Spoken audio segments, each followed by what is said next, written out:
Guys, kemarin market crash, banyak orang yang panik, banyak investor yang kalang kabut ya karena mereka ketakutan lihat IHSG merah merona. Tapi ada satu berita yang menarik nih, kabarnya ya mantan Menteri Pariwisata namanya Sandiaga Uno, itu dia diundang buka bareng dan dia berbicara tentang kondisi market crash ini yang cukup beda nih sudut pandangnya dibandingkan investor yang lain. Nah, gue bahas sendiri, belum lihat videonya, ini barusan dikirim sama tim kita. So kalau lo penasaran jangan di skip video ini, let's check this out. Dalam melihat laporan keuangan, yang pertama kita lihat di laporan keuangan kinerja dari emiten atau perusahaan yang akan kita investasi itu apanya? Laba, betul. Apalagi? Cash flow, apalagi? Liabilitas, debt, apalagi? Rasio utang, apalagi? Return on equity, ROE, apalagi? Return on asset, market cap, betul? Market cap itu udah pada ini udah ngerti semua ya. udah ngerti Ini ya. ahli-ahli ya. Nah itu semua adalah indikator yang bagus. Tapi saya selalu fokus kepada satu, free cash flow. FCF itu nggak ada di laporan keuangan, tapi bisa dianalisa melalui analisa daripada laba. Berapa banyak free cash flow yang dihasilkan, di-generate oleh perusahaan ini dalam setahun. Dan setelah itu kita gunakan multiple, bisa 10, bisa 5, tergantung industrinya, dan inilah yang akan menentukan enterprise value. Enterprise value dikurangi oleh debt, total liabilities kita akan menjadi market cap kita. Itu rumus yang selalu saya pakai. Jadi saya melihat ada value nggak di sebuah perusahaan secara fundamental untuk kita berinvestasi. Itu yang disebut sebagai teknik investasi Warren Buffett, yaitu fundamental investing. Oke lah. Ya gue no comment lah soal itu ya, itu pendekatannya beda ya.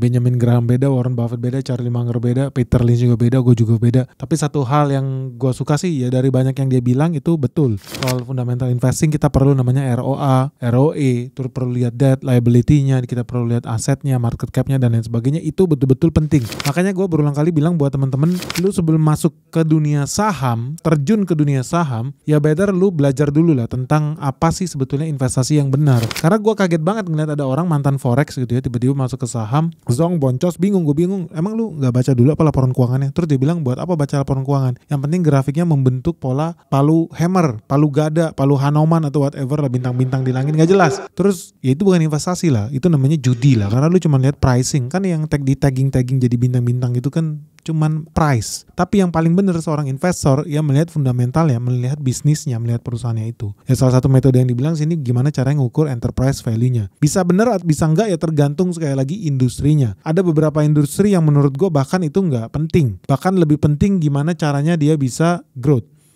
at all cost kalau perlu. Kenapa? Karena kalau kita ngobrol soal enterprise value ya, kita ngobrol Amazon, itu nggak valid. Perusahaannya bakar duit, minus terus. Ya kita nggak bisa bilang itu sebuah perusahaan yang jelek, karena buktinya sekarang Amazon jadi besar banget. Atau Google di awal-awal, itu juga salah satu perusahaan yang bakar duit. Sekarang jadi seperti apa ya, kalian tahu sendiri. Nah ada satu lagi yang di komen soal FCF ya, free cash flow. Nah ini Sandiaga Uno ngobrol karena dia menggunakan basic pendekatan dia, investor fundamentalis, konservatif, karena dia banyak investasi di sektor-sektor yang tertutup. Nah kalau lu ngomong Indonesia sektor tertutupnya itu banyak. Paling mayoritas ya komoditas lah, ada batu bara, ada nikel, ada sawit.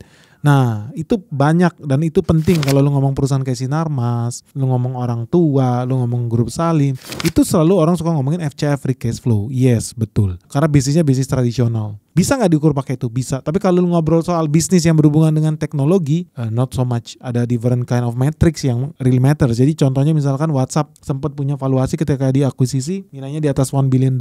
Cash flow-nya berapa? Nggak ada. Kecil banget orang bayar langganan WhatsApp. Zaman itu gue masih ingat cuma $1-2 per tahun. Jadi itu nothing lah. Jadi matriks apa ternyata ketika WhatsApp dijual dengan valuasi yang sangat mahal? Matriks yang paling penting bukan FCF, bukan ROA, ROI, PER, PBV, segala no. Matriks yang paling penting itu adalah downloadnya berapa? Berapa user yang lu punya, berapa user yang aktif, berapa yang menggunakan lu. That's it. Itu bukan rasio laporan keuangan. So, ternyata di bidang teknologi ada rasio yang sebetulnya fundamental, tetapi berbeda pendekatannya dengan pendekatan laporan keuangan. Jadi yang dibilang sama Sandiaga Uno ya oke, ini salah satu pendekatan fundamental investing.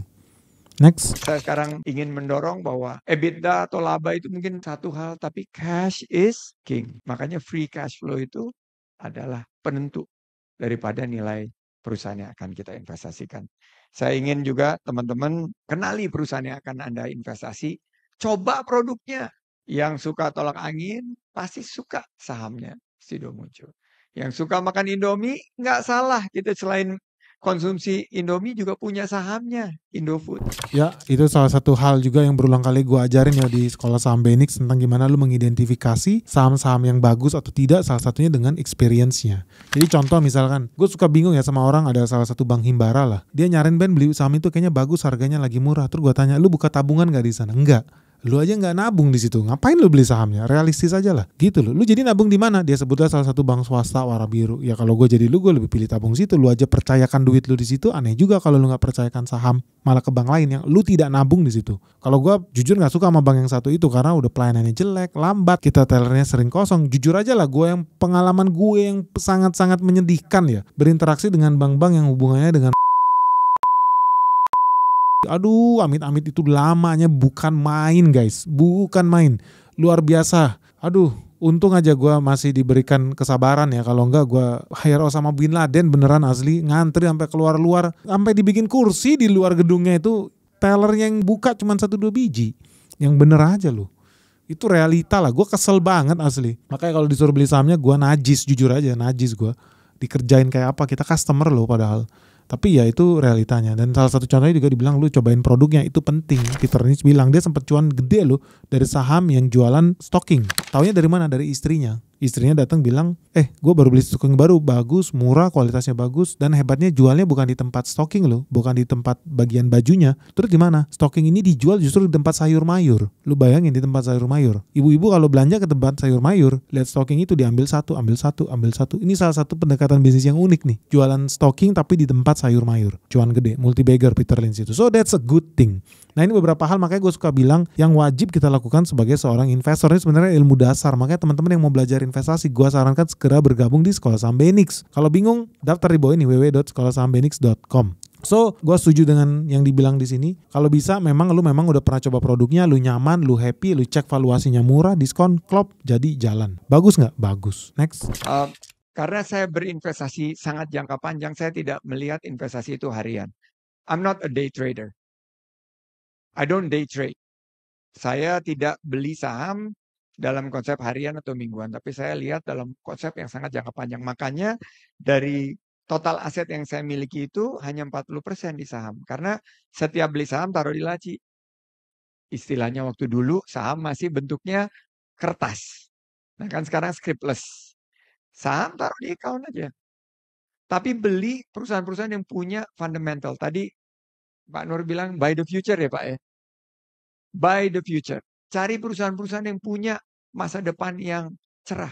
Ya, ini gue setuju, selalu bilang buy the future. Jadi lu ketika beli saham itu bukan beli hari ini, detik ini, menit ini, enggak. Lu membeli masa depan. Makanya kemarin ketika gue beli saham sebuah perusahaan edamame yang ada di Bangka Belitung, videonya pun gue udah taruh di YouTube ya. Jujur aja gue juga bingung juga, orang masih sampai sekarang bingung sama edamame, berarti lu gak pernah nonton YouTube Benix. Kalau lu nonton YouTube Benix hari ini lu udah cuan ratusan %. Videonya masih ada sampai saat ini di YouTube gue. Nah ketika gue bikin video itu dan kita rekam, kita tampilin, orang-orang pada bad comment, ini enggak, perusahaan jelek lah, perusahaan cap kaki 5 lah, gak bakal untung lah. Dan memang sahamnya sempat jatuh turun sejak gue bikin video itu. Tapi so what, gak ada masalah, gue kan beli masa depan. Gue udah berulang kali bilang tahun 2025 batu bara hancur, sawit naik. Hari ini lu cuan ratusan %. Udah pasti, garansi kalau lu ikut saham yang waktu itu ya. So sekali lagi yang gue mau bilang adalah investasi itu bukan tentang hari ini, karena lu membeli buat masa depan. Kita bukan beli hari ini. Banyak orang beli hari ini jam 9 pagi, jam 10 pagi turun 2%, panik dia. Konyol. Mau lu apa? Lu bukan mau jadi investor, lu maunya jadi penjudi gila. Jangan lu lakukan itu. Beda mentalitasnya. Orang kalau udah jadi investor, lu mau beli investasi tanah, lu investasi rumah atau emas misalkan, sama dong mindsetnya. Lu beli hari ini mungkin lu jual 10 tahun lagi atau 20 tahun lagi. That's it. Itulah investasi. Ya kalau di dalam kasus kita, ya kita punya skenario, ada jangka menengah, ada jangka pendek, ada jangka panjang. Tergantung, kayak lu bercocok tanam aja lah. Ada buah yang bisa dipanen 6 bulan sekali, ada yang dipanen 3 tahun sekali, ada yang dipanen setelah 5 tahun. Itu normal. Tetapi yang tidak normal adalah orang yang berharap nanam sawit hari ini, tahun depan panen. Itu nggak normal, itu orang gila. Orang yang nanam coklat hari ini berharap, oh dalam 2 tahun gue panen, itu gila. Realitanya ya investasi seperti itu. Lu nanam coklat hari ini, lu baru bisa panen hebat 4 tahun lagi. That's the reality. Kalau lu nanam semangka, 4 bulan lagi panen, percaya gue. Tapi kalau nanam kopi, coklat, hitungan bulan panen, itu bullshit. Lu artinya lagi kena tipu. Hati-hati. Banyak orang nawarin, oh iya cuan 1 bulan, 2 bulan. Enggak begitu investor. Investasi yang benar punya mindset yang sehat guys. So jauh-jauh buang, lu jangan percaya tuh ilmu-ilmu candlestick, langit-langit busuk semua. Nggak ada. Investasi yang benar, lu belajari perusahaannya. Kalau bisa pakai produknya, alami user experience-nya, lu invest di perusahaan yang bagus. Analisis perusahaannya. That's it, itulah investasi. So guys, lu jangan pernah berharap bisa menjadi investor sukses tapi mindset lu masih penjudi. Penjudi apa itu tadi bilang trader, day trader. Actually, you wanna say, gue ini bukan penjudi. Nggak ada orang investasi hari ini jual besok. Investasi pagi-pagi jual siang-siang. Nggak ada. Itu penjudi semua guys. Jangan lu percaya. Ini udah bener yang dibilang Sandiaga Uno. Jadi investor, mindset jangka panjang. That's it. Nggak usah panik. Market gerak hari ini naik 1%, 2%, 3%. So what? Nggak penting. Nanti lu lihat sesuai skenario yang lu bikin. Lu udah bikin analisisnya. Ini harusnya nanti gue cuan 500% gue jual. That's it, selesai. Next. Bentar guys. Sebelum kita lanjut videonya, good news guys, Sekolah Saham BNX season 7 kembali dibuka nih. Jadi buat teman-teman yang belum sempet join yang season 6, kita sekarang udah masuk ke season ke-7 dan ini seru banget karena tahun ini kita membahas tentang energi terbarukan. So teman-teman tahu nggak, orang kalau ngomong energi di Indonesia ini cuma ada batu bara atau minyak bumi. Tetapi sekarang kita udah masuk ke era di mana saham-saham perusahaan yang prospek itu justru datang bukan dari batu bara lagi, tapi dari energi terbarukan. Dan banyak loh sebetulnya energi terbarukan. Ada lu ngomong minyak sawit, ada namanya gas bumi, ada namanya tenaga surya dari matahari, termasuk tenaga air. Dan masih begitu banyak lagi yang belum kita bahas. Nah makanya di season 7 ini kita akan membahas saham-saham yang sangat prospek, investasi yang menurut gua sangat menarik buat kita pelajari bersama. Hanya di Sekolah Saham BNX season 7 tentang emiten-emiten dan prospek. Prospek yang luar biasa dari sektor energi terbarukan. Makanya jangan sampai ketinggalan guys. Segera buruan daftar karena kita ada promo nih, diskon 25% hanya untuk 50 orang pertama yang daftar sebelum 25 April 2025. So tunggu apa lagi guys? Buruan yuk, segera hubungi nomor handphone yang ada di bawah ini atau www.sekolahsahambenix.com. Saya penganut dividend paying stocks. Jadi saya nggak akan investasi di perusahaan yang nggak membayar dividen. Jadi kayak Astra itu perusahaan yang selalu rajin banget bayar dividen. Betul juga itu. Yang ini nggak pernah berhenti bayar dividen. Bayar terus Pak. Jadi Alamtri ini bayar dividen. Perusahaan saya pastikan harus bayar dividen. Walaupun turun, walaupun sedikit harus bayar dividen. Kenapa? Karena investor itu pengen punya oleh-oleh hadiah tiap tahun. Dan capital gain itu ya seandainya kita kan bisa menentukan. Ya di sini gue mau kasih komentar, di sini gue tidak setuju. Kenapa? Karena alirannya beda ya. Investor juga punya banyak, ada growth investor, ada dividend investor. Kalau gue enggak, gue jujur aliran investasi yang lebih memprioritaskan capital gain, bukan dividen. Buat gue dividen itu hal yang menyedihkan. Kenapa? Karena gue tidak bisa melihat sebuah perusahaan cashnya terbuang sia-sia hanya untuk dibagi-bagi. Menurut gue sayang banget. Gue aliran orang yang ambil untung dari capital gain, bukan dari dividen. Orang kalau berharap dividen, ini jujur aja nih ya, perusahaan bagi dividen artinya udah kehabisan akal guys, udah kehabisan ide. Gue lebih prefer ada perusahaan nih, pabriknya cuma satu, cuan 1 triliun setahun. Dibandingkan 1 triliun itu dibagi jadi dividen, gue lebih pikir 1 triliun dipakai buat nambah pabrik lagi. So tahun depan bisa jadi 2 triliun. Terus tahun depan nambah pabrik lagi, jadi 4 triliun. Begitu terus nih. Udah pasti yang namanya kembali ke fundamental investing ya. Dia punya ekuitas tambah tinggi, cash tambah tinggi, aset tambah tinggi. So ya it's only nature kalau harga sahamnya juga ikut naik tinggi. Nah gue lebih prefer begitu. Makanya jenis-jenis perusahaan yang gue invest itu specifically cuma perusahaan yang bisa kasih kita cuan ratusan bahkan ribuan persen. Gue tidak tertarik buat investasi di perusahaan yang cuma cuan 30% atau bagi dividen berapa sih? Cuma 7%, 6% buat apa? Mending kan dipakai buat ekspansi bisnis. Dibanding lu ambil 7% hari ini, tahun depan 7%, 2 tahun lagi 7%. Atau lebih pilih nunggu 3 tahun tanpa dividen, nanti tahun keempat lu cuan 400%. Lu lebih pilih yang mana? Kalau gue sih lebih pilih yang cuan ratusan persen dibandingkan ambil-ambil dividen begini. Lu setuju nggak? Next. Ini minggu-minggu yang penuh dengan tantangan. Karena bursa ini bergejolak luar biasa dan turunnya cukup signifikan.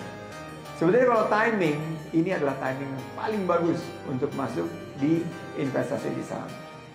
Konsep pertama adalah begitu ada kekhawatiran, ada ketakutan di kalangan para investor, itulah saat terbaik untuk kita masuk untuk membeli saham.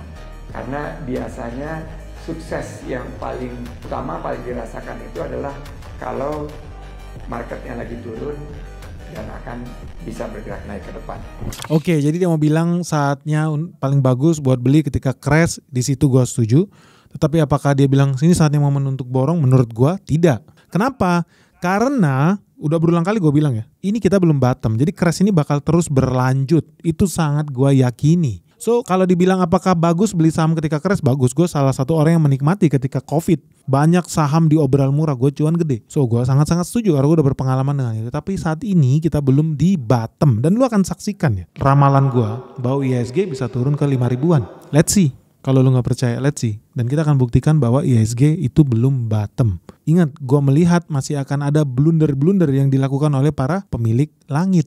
Mereka akan sering membuat blunder, dan itu akan dijudge oleh market. Tapi then again ya gue setuju, beberapa bagian di situ gue setuju ketika market crash yaitu momennya buat kita beli. Tapi saat ini belum bottom.